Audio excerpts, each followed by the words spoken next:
Assalamualaikum warahmatullahi wabarakatuh. Waalaikumsalam warahmatullahi wabarakatuh. Waalaikumsalam warahmatullahi wabarakatuh.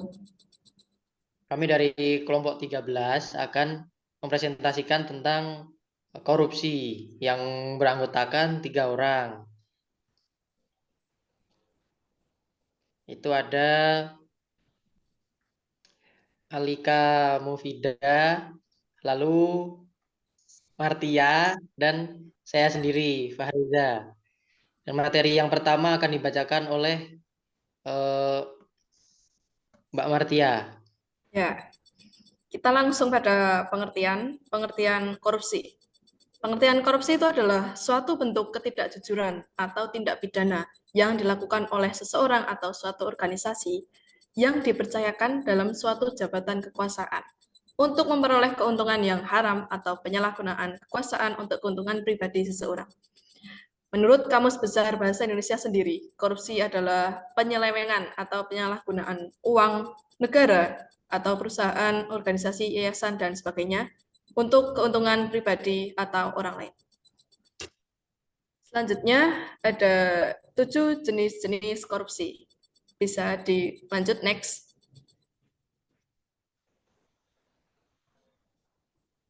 Ya, 7 jenis tindak pidana korupsi. Yang pertama adalah kerugian keuangan negara. Korupsi terkait dengan kerugian keuangan negara ini merupakan satu jenis korupsi yang umum terjadi. Jenis perbuatan yang merugikan negara ini terbagi menjadi 2 bagian, yaitu mencari keuntungan dengan cara melawan hukum dan merugikan negara, serta menyalahgunakan jabatan untuk mencari keuntungan dan merugikan negara. Dan yang kedua ada korupsi terkait suap menyuap, merupakan tindakan pemberian uang atau menerima uang atau hadiah yang dilakukan oleh pejabat pemerintah untuk melakukan atau tidak melakukan sesuatu yang bertentangan dengan kewajibannya, sebagaimana perbedaan hukum formil dan materi. Selanjutnya yang nomor 3 ada korupsi terkait dengan penggelapan dalam jabatan.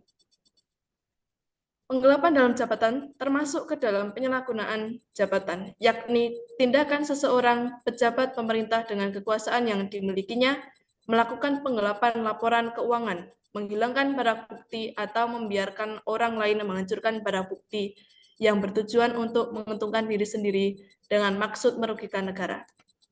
Jenis tindak pidana korupsi yang lainnya akan dibacakan oleh Mbak Alika Mufida. Baik, selanjutnya ada pemerasan. Pemerasan itu merupakan tindakan yang dilakukan oleh pegawai negeri atau penyelenggara negara untuk menguntungkan diri sendiri atau orang lain dengan menyalahgunakan kekuasaannya dengan memaksa seseorang memberikan sesuatu, membayar, atau menerima sesuatu pembayaran dengan potongan. Selanjutnya ada perbuatan curang. Perbuatan curang ini biasanya dilakukan oleh pemborong, pengawas proyek, pengawas rekanan, serta rekanan TNI atau Polri yang melakukan kecurangan dalam pengadaan atau pemberian barang yang mengakibatkan kerugian bagi orang lain atau terhadap keuangan negara. Yang selanjutnya ada benturan kepentingan dalam pengadaan. Pengadaan sendiri merupakan kegiatan yang bertujuan untuk menghadirkan barang atau jasa yang dibutuhkan oleh suatu instansi atau perusahaan.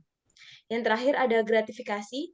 Gratifikasi sendiri merupakan pemberian hadiah yang diterima oleh pegawai negeri atau penyelenggara negara dan tidak dilaporkan kepada KPK dalam jangka waktu 30 hari sejak diterimanya gratifikasi tersebut. Gratifikasi sendiri dapat berupa uang, barang, diskon, pinjaman tanpa bunga, tiket pesawat, liburan, biaya pengobatan, serta fasilitas-fasilitas lainnya. Selanjutnya ada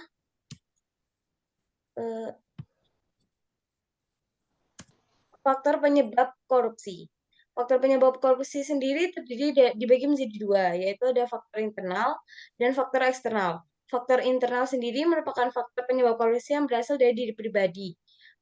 Terdapat 2 aspek, yaitu aspek perilaku individu yang meliputi sifat ramah serakah manusia, gaya hidup konsumtif, dan serta kurangnya moral. Yang kedua ada aspek sosial yang dapat terjadi karena dorongan perilaku keluarga atau orang-orang terdekat. Faktor eksternal merupakan faktor penyebab korupsi yang datang dari sebab-sebab luar, meliputi beberapa aspek, di antaranya aspek sikap masyarakat terhadap korupsi, sebab masyarakat dinilai kurang menyadari bahwa yang menjadi korban utama korupsi ialah masyarakat itu sendiri. Yang kedua ada aspek ekonomi, yang didasarkan pada pendapatan yang tidak mencukupi. Selanjutnya ada aspek politis, seperti kepentingan politis dalam meraih dan mempertahankan kekuasaan. Lalu ada aspek organisasi yang disebabkan karena kurangnya sikap pemimpin yang teladan, kurangnya budaya organisasi yang benar, serta lemahnya pengawasan. Materi selanjutnya akan disampaikan oleh Fahriza. Ya baik. Yang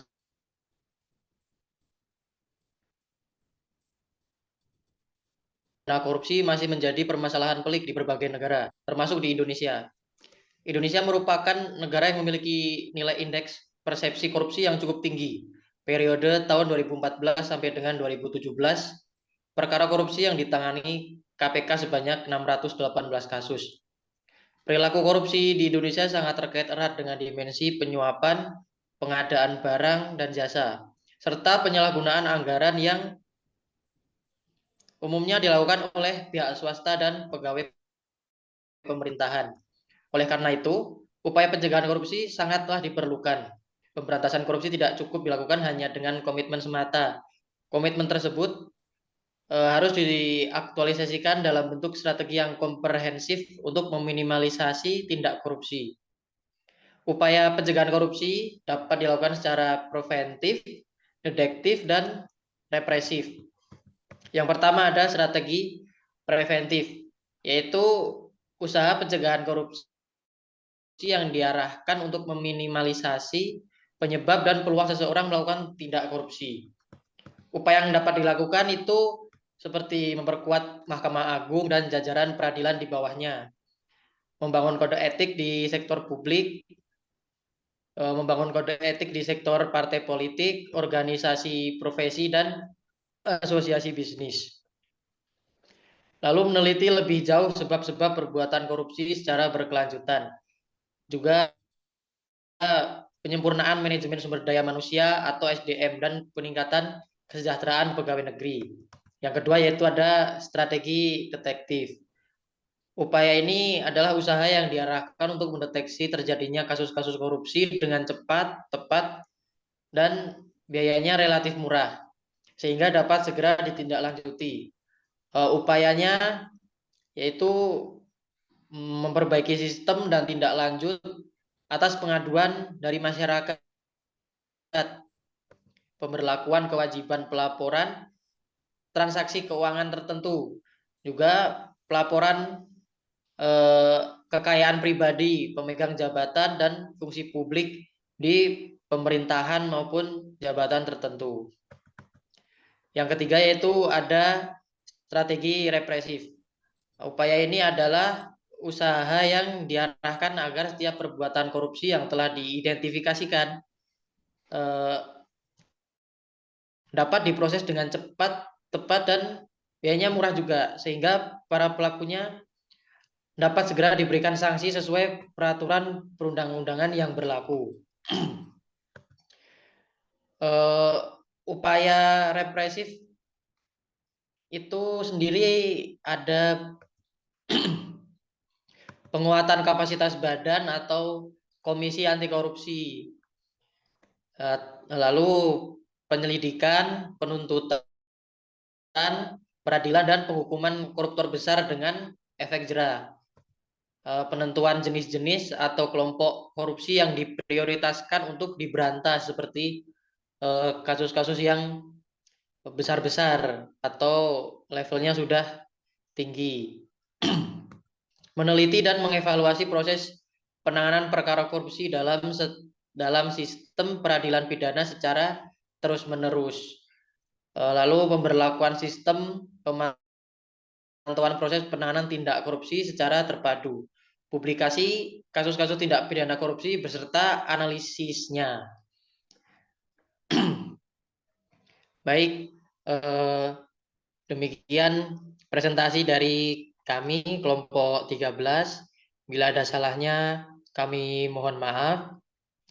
Akhirul kata, nun wal qalami wa ma yasturun. Wassalamualaikum warahmatullahi wabarakatuh.